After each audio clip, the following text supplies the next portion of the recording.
Notebook എലമെൻ്റെ final പാർട്ടിലേക്ക് എല്ലാവർക്കും സ്വാഗതം.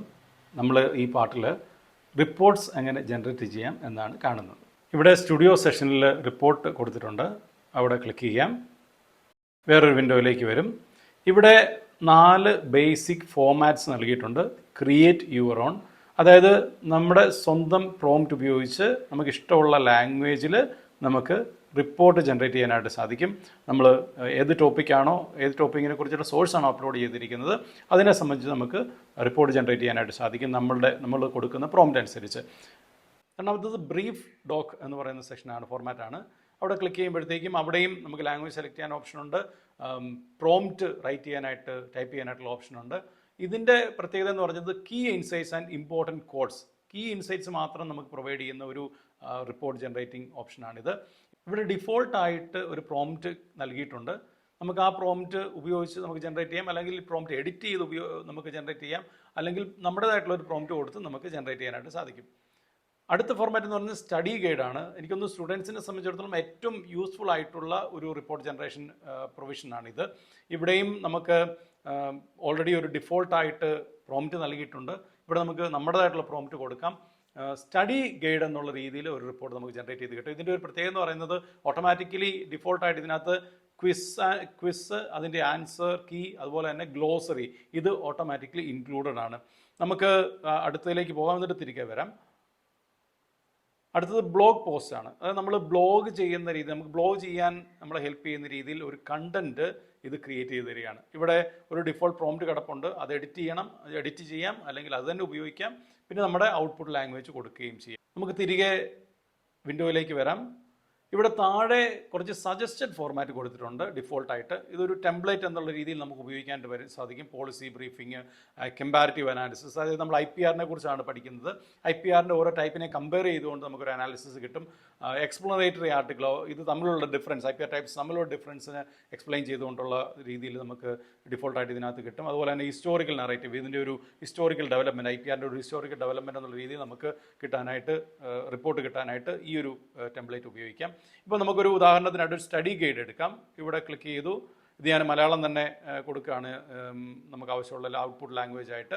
ഇതിനകത്ത് ഞാനൊന്ന് ജസ്റ്റ് ഒന്ന് എഡിറ്റ് ചെയ്യുകയാണ്. ഇവിടെ നമ്മൾ കൊടുത്തിരിക്കുന്ന prompt, you are an under graduate student, create A detailed study guide explaining all the types of IPR, create A quiz with 10 short answer questions etcetera. അത് ഓൾറെഡി ഡിഫോൾട്ടായിട്ട് കിടക്കുന്ന പ്രോംപ്റ്റാണ്. അതിൽ ഞാൻ ജസ്റ്റ് എഡിറ്റ് ചെയ്തു എന്ന് മാത്രമേ ഉള്ളൂ. നമുക്ക് ജനറേറ്റ് ചെയ്യാം. മലയാളത്തിലാണ് നമ്മളിത് ക്രിയേറ്റ് ചെയ്യുന്നത്. ഇവിടെ ഇത് ജനറേറ്റ് ചെയ്ത് തുടങ്ങി.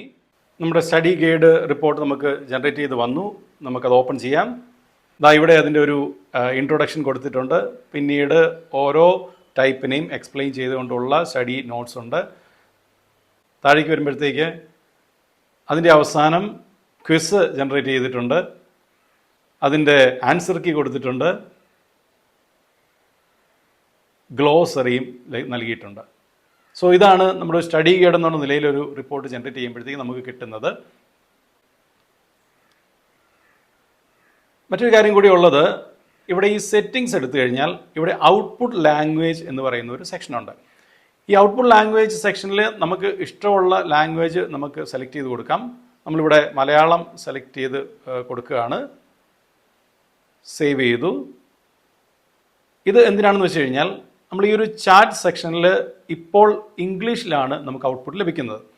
ഇനി നമ്മൾ ഇവിടെ എന്ത് ക്വസ്റ്റ്യൻസ് ചോദിച്ചാലും ഈ ഒരു ഔട്ട്പുട്ടിൽ നമുക്ക് ലഭിക്കുന്നത് നമ്മൾ മലയാളം സെലക്ട് ചെയ്തിട്ടുള്ളത് കൊണ്ട് മലയാളത്തിലായിരിക്കും. ഞാനൊരു പ്രോംപ്റ്റ് കൊടുക്കുകയാണ്. ഞാൻ just give A summary of all the sources എന്നാണ് ഒരു പ്രോംപ്റ്റ് കൊടുത്തിരിക്കുന്നത്. അതിൻ്റെ ആൻസർ നമുക്ക് എന്താ കിട്ടുന്നത് നോക്കാം.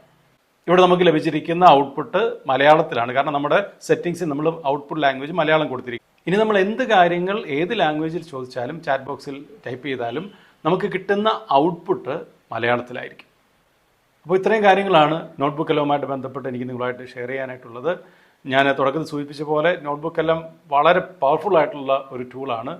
പ്രത്യേകിച്ചും സ്റ്റുഡൻസിനും ടീച്ചേഴ്സിനും, ഇവർക്ക് മാത്രമല്ല ഏത് പ്രൊഫഷനിലുള്ള ആളുകൾക്കും തങ്ങളുടെ കണ്ടന്റ് കൊടുത്തിട്ട്, തങ്ങളുടെ സോഴ്സ് കൊടുത്തിട്ട് അതൊരു ഓഡിയോ ഫോർമാറ്റിൽ, ഒരു വീഡിയോ ഫോർമാറ്റിൽ, ഒരു ടേബിൾ ഫോർമാറ്റിൽ, ഒരു പ്രസൻറ്റേഷൻ ഫോർമാറ്റിൽ ഒരു റിപ്പോർട്ടായിട്ട് അത് ബ്ലോഗ് പോസ്റ്റ് ആയിട്ടാണെങ്കിലും സ്റ്റഡി ഗൈഡ് ആയിട്ടാണെങ്കിലും എങ്ങനെ വേണമെങ്കിലും നമുക്ക് ജനറേറ്റ് ചെയ്തെടുക്കാനായിട്ട് സാധിക്കും. ഇൻഫോഗ്രാഫിക്സ് വളരെ ബ്യൂട്ടിഫുൾ ആയിട്ട് ഇൻഫോഗ്രാഫിക്സ് നമുക്ക് ജനറേറ്റ് ചെയ്തെടുക്കാൻ സാധിക്കും. അങ്ങനെ വളരെ യൂസ്ഫുൾ ആയിട്ടുള്ള വളരെ യൂസർ ഫ്രണ്ട്ലി ആയിട്ടുള്ള ഒരു ടൂളാണ് നോട്ട്ബുക്ക് എല്ലാം. അത് ഏറ്റവും എഫക്റ്റീവായിട്ട് എല്ലാവരും ഉപയോഗിക്കുക. Thank you.